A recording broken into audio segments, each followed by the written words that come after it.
Please stand. Masaya nating ipaghanda ang pagdating ng manunubos, tagapagligtas natin. Tuwirin mga landas, mga alitan ay tapusin, sapagkat si Kristo'y darating.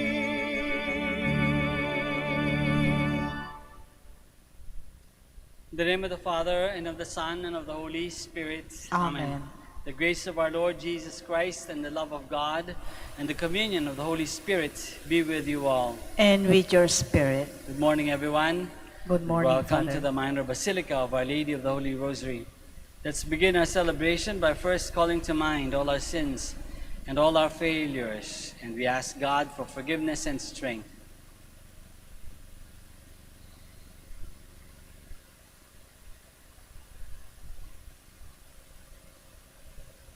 You were sent to heal the contrite of heart. Lord, have mercy. Lord, have mercy. You came to call sinners. Christ, have mercy. Christ, have mercy. You are seated at the right hand of the Father to intercede for us. Lord, have mercy. Lord, have mercy. May Almighty God have mercy on us, forgive us our sins, and bring us to everlasting life. Amen. Let us pray. May our prayer of petition rise before you, we pray, O Lord, that with purity unblemished, we, your servants, may come as we desire to celebrate the great mystery of the incarnation of your only begotten Son, who lives and reigns with you in the unity of the Holy Spirit, God, forever and ever. Amen. Please be seated.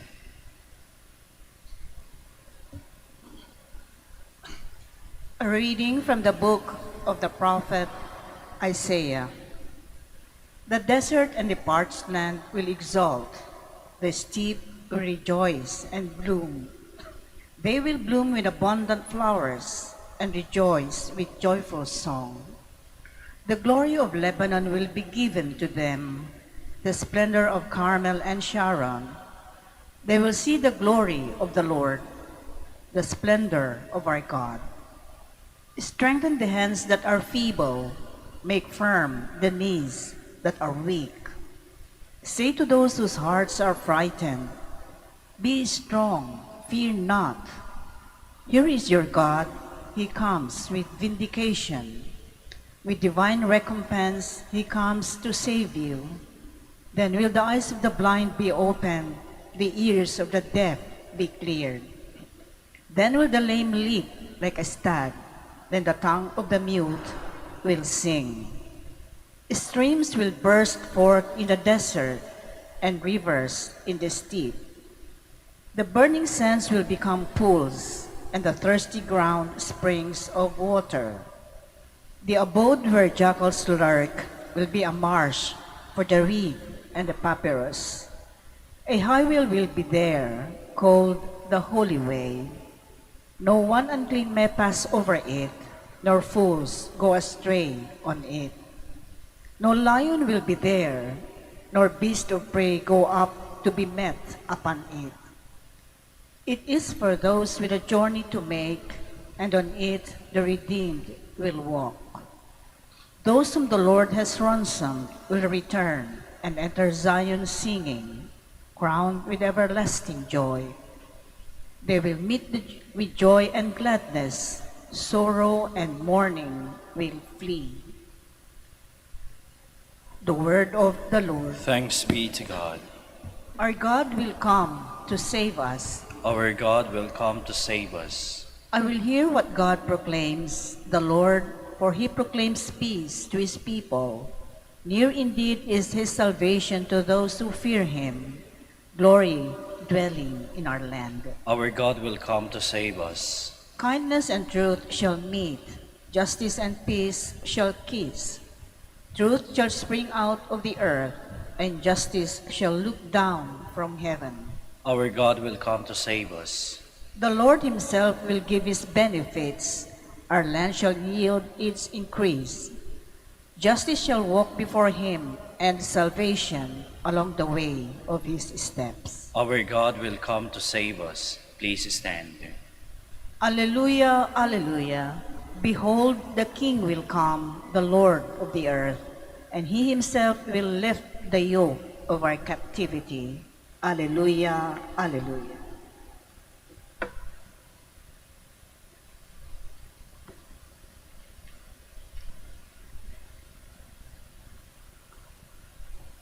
The Lord be with you. And with your spirit. A reading from the Holy Gospel according to Luke. Glory to you, O Lord.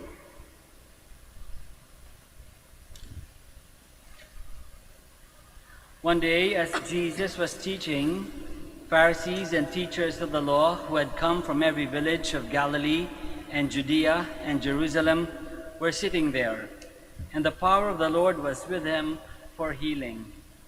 And some men brought on a stretcher a man who was paralyzed. They were trying to bring him in and set him in his presence. But not finding a way to bring him in because of the crowd, they went up on the roof and lowered him on the stretcher through the tiles into the middle in front of Jesus. When Jesus saw their faith, he said, "As for you, your sins are forgiven."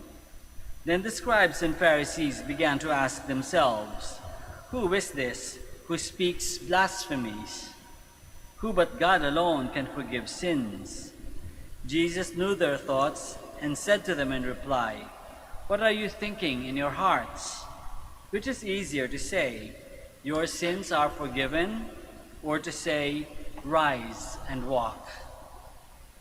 But that you may know that the Son of Man has authority on earth to forgive sins," he said to the one who was paralyzed, "I say to you, rise, pick up your stretcher, and go home." He stood up and immediately before them picked up what he had been lying on and went home, glorifying God. Then astonishment seized them all, and they glorified God.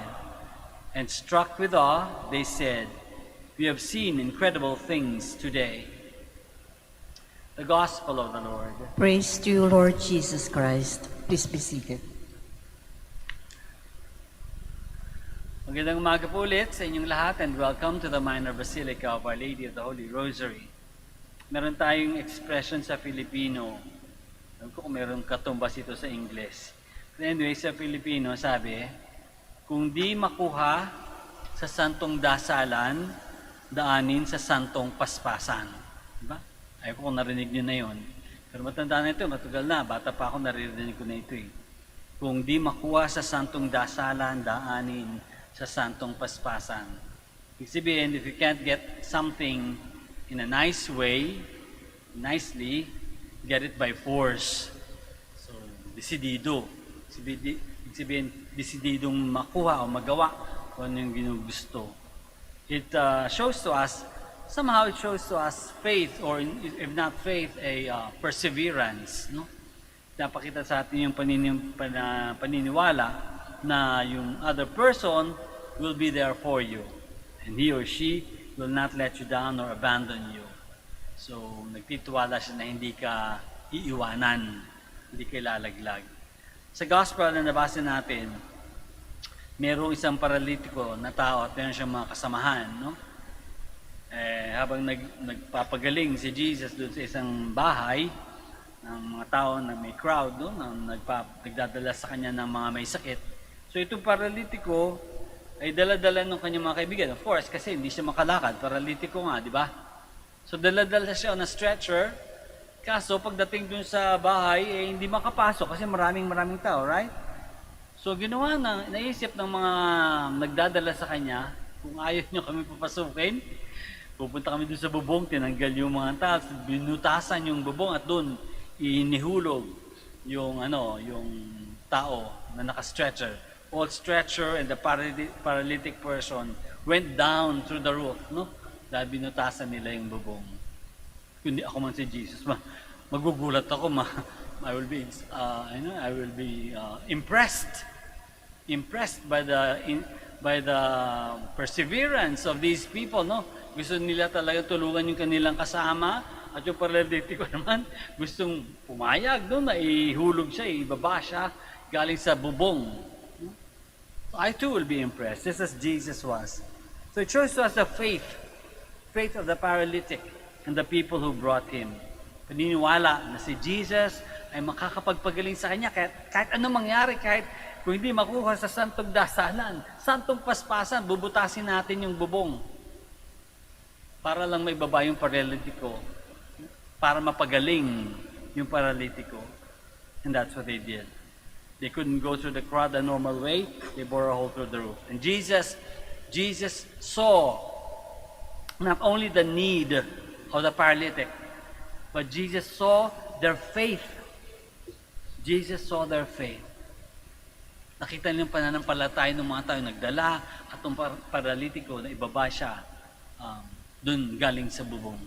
Faith. Nakita ni Jesus yung faith ng mga tao. Paralitiko at nung nagdala. But not only that, kasi sumunod dun sa gospel, sabi, as for you, your sins are forgiven. So nakita din ng Panginoon yung kasalanan ng paralitiko, kasi dati connected yung handicap sa kasalanan. Kapag meron kang sakit, meron kang something wrong with you, malamang meron kang kasalanan. And so Jesus tells the paralytic, your sins are forgiven. So dalawang bagay ang nakita ni Jesus, yung sakit at yung pananampalataya ng mga tao, including the paralytic, as well as his need for forgiveness. Yun ang nakita ng Panginoon. Kabaliktaran, sa nakita ng Pharisees and teachers of the law. Kasi yung Pharisees and teachers of the law, hindi nakita yung pananampalataya ng mga tao at ng paralitiko. Hindi nakita yung kanyang pangangailangan ng forgiveness. Anong nakita ng mga Pharisees and teachers of the law? Nakita nila yung blasphemy. Dahil tingin nila kay Jesus, tao lang. And all of a sudden, He's saying, your sins are forgiven. Blasphemy. Kasalanan ang nakita ng Pharisees and teachers of the law. Hindi yung kagandahan ng pananampalataya, hindi yung kagandahan ng pagpapagaling, hindi yung kagandahan ng pagpapatawad ang nakita, blasphemy. Blasphemy, yung pangit, yung hindi maganda, yun ang nakita. At least sa pananaw nila, hindi maganda. Hindi nakita yung pananampalataya ng mga tao, yung pagpapagaling. Bakit? Because they were so insecure. Yung Pharisees and teachers of the law were insecure over Jesus. And because they were insecure, they refused to see the more important details. The faith, the healing, the forgiveness. They refused to see that. They were blind to that. And I guess this is what insecurity does. Kapag tayo ay insecure, nabubulag tayo sa mas magandang reality. Nakikita lang natin yung pangamba. Nakikita lang natin yung maaari tayong matalo, yung maaari tayong masapawan, maaari tayong mapangibabawan, no? Insecurity. Yung nakikita natin yung threat sa atin. Hindi natin nakikita yung magagandang bagay. And brighter reality. Insecurity paralyzes. Dito yung paralytic, di ba? We're talking about the paralytic, but actually, the Pharisees and the teachers of the law were the ones who were paralyzed from walking in freedom. Nawalan sila ng kalayaan dahil nakakulong sila doon sa kanilang kasamaan ng loob, sa kanilang takot, sa kanilang insecurity. Insecurity makes us deaf to the groanings of the people and the cry of the poor. Pag tayo insecure, din natin napapansin yung pangangailangan ng iba dahil nakikita natin tayo lang. Yung ating dapat, nandito ako, dapat hindi ako matalo, dapat ako lagi ang nasa top. We are blinded. We are muted. We are deafened. We are made deaf to the groanings of people. Our insecurity also makes us mute. Nalilimutan natin, nagiging tayong pipi. Na hindi natin ma-proclaim yung glory ng Panginoon. Hindi natin mapuri ang Panginoon.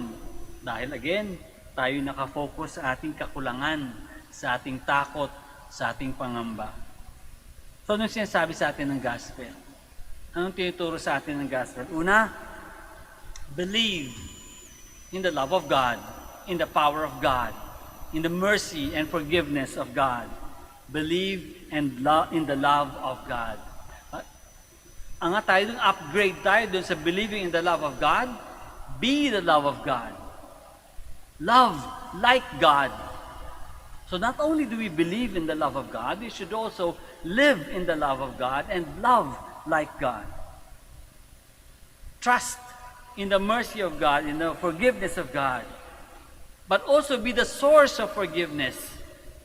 Forgive others and ask for forgiveness. Be the agents of forgiveness. Either you're the one forgiving or being forgiven. Isa buhay natin yung forgiveness, magpatawad at humingi ng tawad. At, dagdag pa, to rise up and pick up your mats, katulad ng sabi niya sa paralytic. Rise and pick up your stretcher or your mat and go home. Ibig sabihin, huwag ka lang tumunganga. Don't just sit there and relax. Get involved. Makialam. Magbalasakit, magpuri, at magpasalamat sa Diyos. Walang kwenta, di ba? Kung nakatunganga ka, daig mo pa yung paralytic. Di ba yung paralytic? Kahit pa paano, through the help of others, he was able to go down the roof and receive healing. Kung tayo complacent, wala tayong pakialam, basta tayo kumakain, basta tayo masaya, okay na. Wala akong pakialam kung ano nangyari sa labas ng bahay ko. Wala akong pakialam sa mga kasambahay ko kung yan ba ay namamaltrato ko o unfair ako sa kanila. Wala akong pakialam, basta ako maayos. It's not the way to go. It's not the way that God wants us to live. It's not the way that we should live as God's children, as followers of Christ. Believe in the love of God. Believe in the mercy and forgiveness of God. And do something about it. Live the love of God and be the mercy of God. Let us all stand now. With all the trust of the paralytic's friends, let us pray for healing and wholeness of the peoples of the world. And after each petition we say, Lord, heal us. Lord, heal us, that the Church of God may be constantly at work carrying out Christ's saving mission through the forgiveness of sins. Let us pray to the Lord. Lord, heal us. That we may be ready to forgive others, realizing that this is the shared duty of all who follow Christ. Let us pray to the Lord. Lord, heal us. That those who feel paralyzed because of their sinfulness may find true spiritual healing. Let us pray to the Lord. Lord, heal us. That the sick and the handicapped may receive comfort and hope in Jesus, who suffered for us all. Let us pray to the Lord. Lord, heal us. That those who have died may be forgiven of their sins. Let us pray to the Lord. Lord, heal us. Let us pray for our own personal intentions and for the special intentions of this Mass.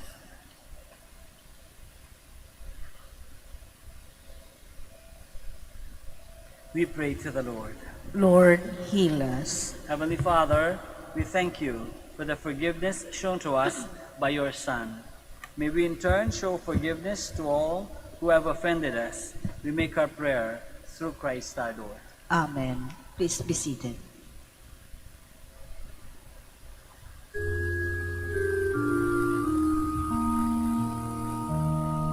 Panginoon, aming handog ang tinapay at alak-alay ng bayang umaasa sa pagdating mo.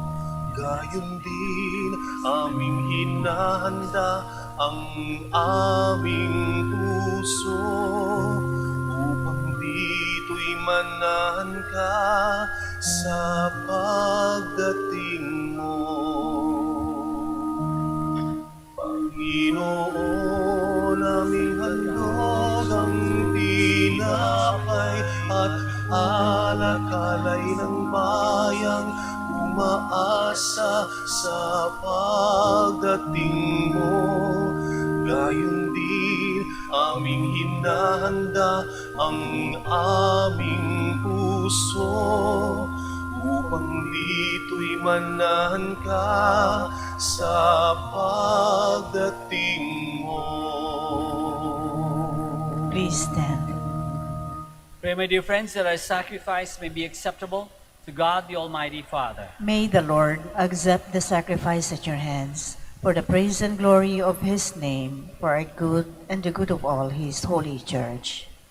Accept, we pray, O Lord, these offerings we make, gathered from among your gifts to us. And may what you grant us to celebrate devoutly here below gain for us the prize of eternal redemption, through Christ our Lord. Amen.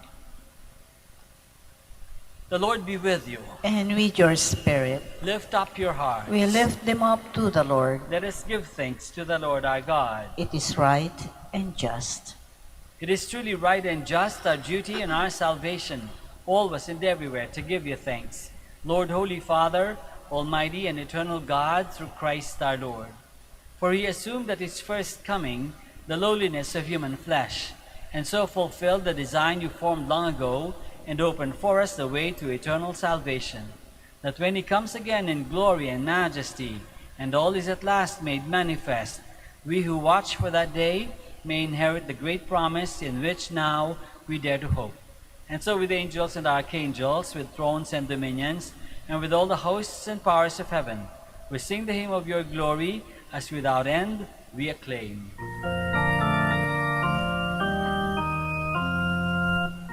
Holy, holy, holy, Lord God of hosts. Heaven and earth are full of your glory. Hosanna in the highest. Blessed is he who comes in the name of the Lord. Hosanna, Hosanna in the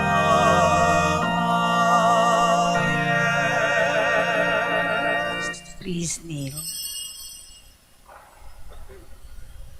You are indeed holy, O Lord, the fount of all holiness. Make holy, therefore, these gifts, we pray, by sending down your Spirit upon them like the dewfall, so that they may become for us the body and blood of our Lord Jesus Christ. At the time he was betrayed and entered willingly into his passion, he took bread, and giving thanks, broke it, and gave it to his disciples, saying, "Take this, all of you, and eat of it, for this is my body, which will be given up for you."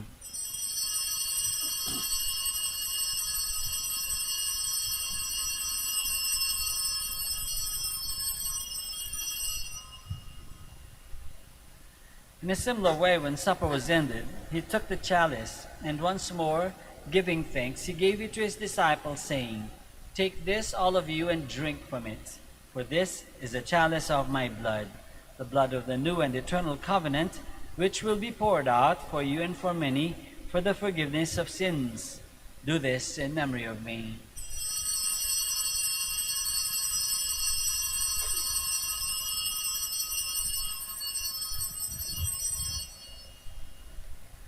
The mystery of faith. We proclaim your death, O Lord, and profess your resurrection until you come again.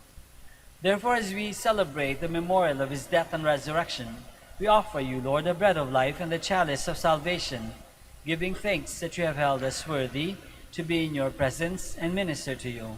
Humbly we pray that partaking of the body and blood of Christ, we may be gathered into one by the Holy Spirit.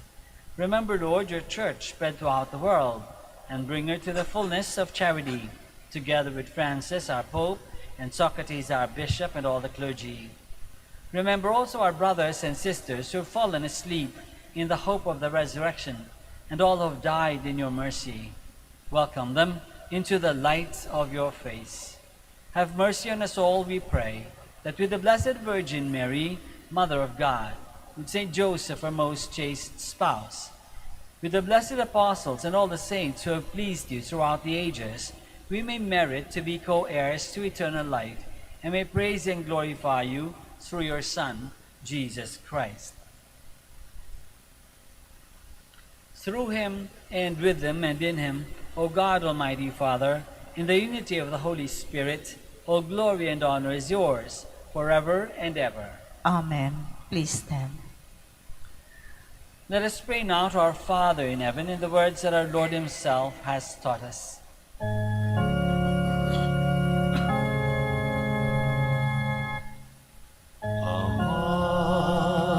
Amin, wala kang tawag, nagalangsong ngaran mo, unsakit si kami, panarian mo, puno ray linawang jatali. Puno ngetawen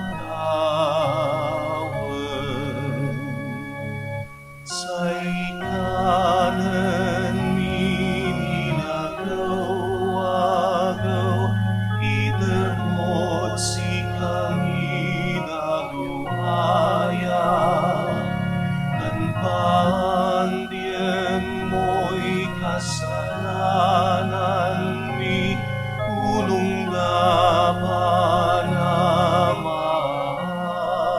dimi, kasalanay nan kasalanan, at si kami tanhag mo kami, itaret puso, ilaban mo kami, maugas. Deliver us, Lord, we pray, from every evil. Graciously grant peace in our days, that by the help of your mercy we may be always free from sin and safe from all distress, as we await the blessed hope and the coming of our Savior, Jesus Christ. For the kingdom, the power, and the glory are yours, now and forever. Lord Jesus Christ, who said to your apostles, "Peace I leave you, my peace I give you," look not on our sins, but on the faith of your church, and graciously grant her peace and unity in accordance with your will, who live and reign forever and ever. Amen. The peace of the Lord be with you always. And with your spirit. Let us offer each other the sign of peace.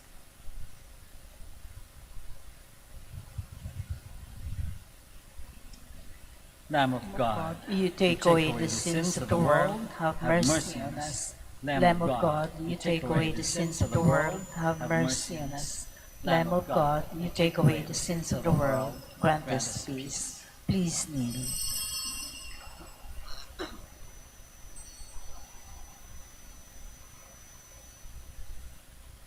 This is Jesus, the Lamb of God, who takes away the sins of the world. Happy are we who are called to this banquet. Lord, I am not worthy that you should enter under my roof, but only say the word, and my soul shall be healed.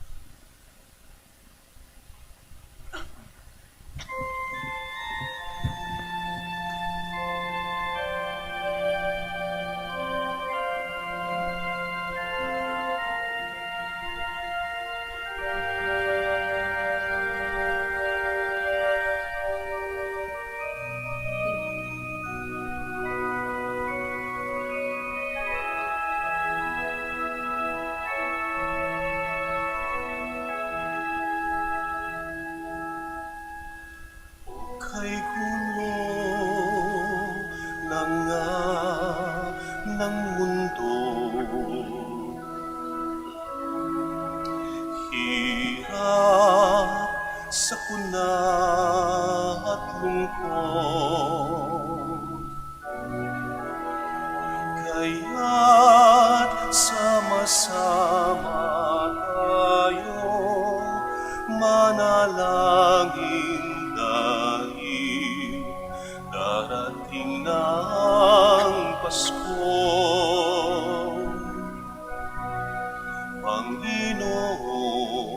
halina, umarito ka. Sagipin mo ang bayan, ikaw ang pag-asa. Gabay ng mga mahihirap. Panginoon, iligtas mo ang iyong bayan.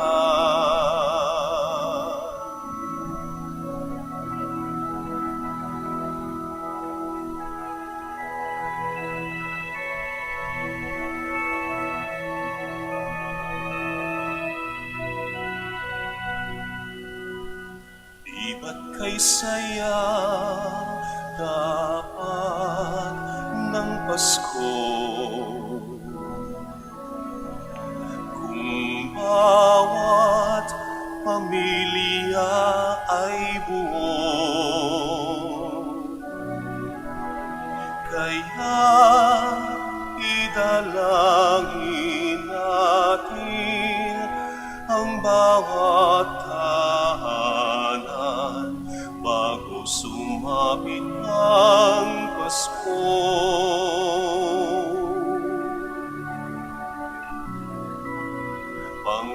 Panginoon, halina't umarito ka. Sagipin mo ang bayan, ikaw ang pag-asa. Gabay ng mga mahihirap. Panginoon, iligtas mo ang iyong bayan.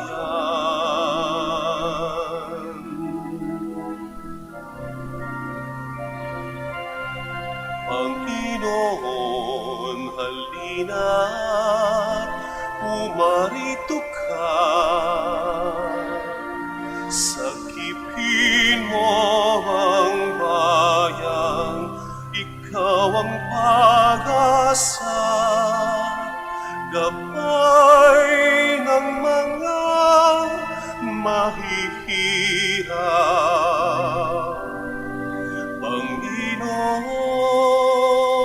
Panginoon, iligtas mo ang iyong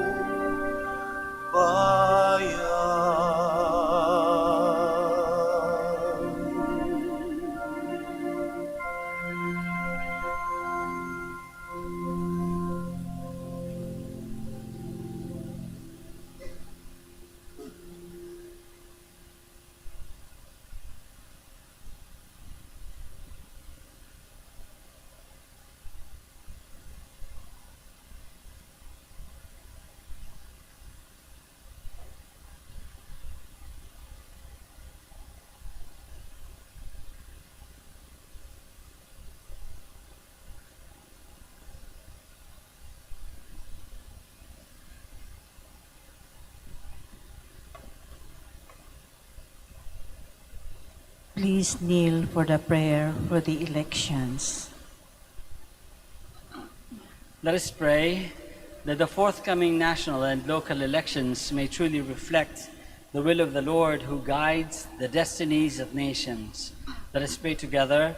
Deliver us, Lord. Deliver us, Lord, From coercion. Go ahead. from coercion, intimidation, violence, and terrorism. Deliver us, Lord. From dishonesty, lies, and all distortion of truth.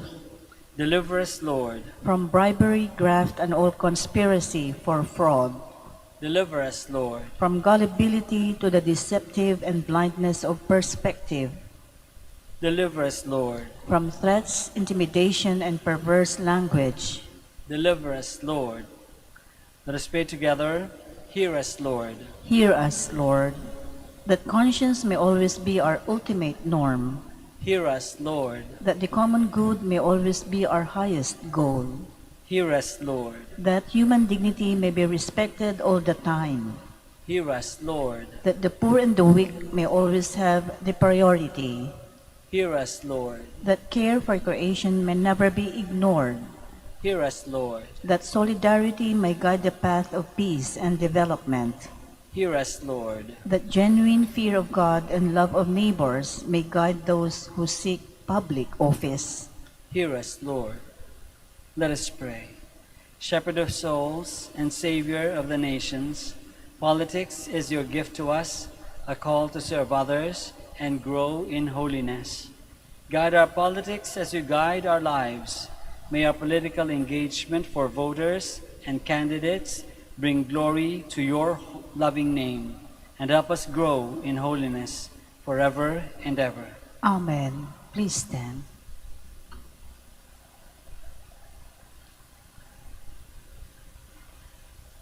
Let us pray. May these mysteries, O Lord, in which we have participated, profit us, we pray, for even now as we walk amid passing things, you teach us by them to love the things of heaven and hold fast to what endures, through Christ our Lord. Amen. Maraming salamat po sa inyong lahat sa pakikiisa sa Santa Misa. Sana po ay sabay-sabay tayo, lahat tayo na magdasal para sa darating na elections, para maging maayos, matahimik, mas smooth, at sana mahalal natin ang talagang nararapat ayon sa kagustuhan ng Diyos at ayon din sa mga kakayanan ng mga tao.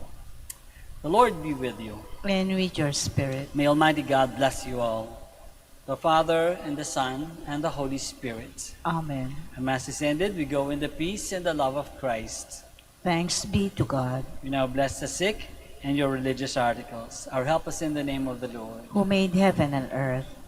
God, our Almighty Father, by your blessing, you give us strength and support in our frailty. Turn with kindness toward our sick brothers and sisters.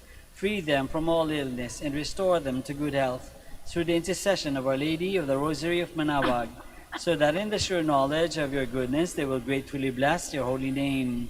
We ask this through Christ our Lord. Amen. In memory of the mysteries of the life, death, and resurrection of our Lord Jesus Christ, and to the honor and glory of the Blessed Virgin Mary, Mother of Christ, Mother of the Church, Our Lady of the Rosary, may all these articles be blessed, and those who use them made holy, as they fulfill the will of God according to the example of the Blessed Mother, in the name of the Father, and of the Son, and of the Holy Spirit. Amen. Amen.